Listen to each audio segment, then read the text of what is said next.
ఎర్జా చెట్లు కూడా ఉన్నాయి పూలు. ఇంకా ఖుషి అయితే నవ్వి ఆడుకుంటున్నారు. ఇక్కడ కూడా ఇంకొక సన్నజా చెట్టు. పూలు అయితే కొనుక్కోవాల్సిన అవసరం లే పండక్కి. మా చెట్లో పూలే ఎక్కువైపోతాయి. అండి ఇక్కడ మా అత్తయ్యకి వస్తుంది పూలు. ఇంకొక చెట్టు.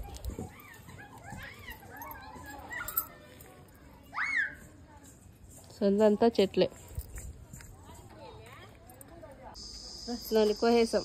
అవే చూపి పూలు ఎన్ని వచ్చాయో. ఒక కప్పుకి వచ్చాయి పూలు. ఫుల్గా వచ్చాయా? కడదామా ఇంకా పూలా?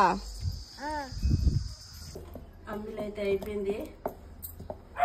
ఇంక ఈ రోజంతా నాని రేపటికి అమ్మిలు కలిపి పోస్తారు.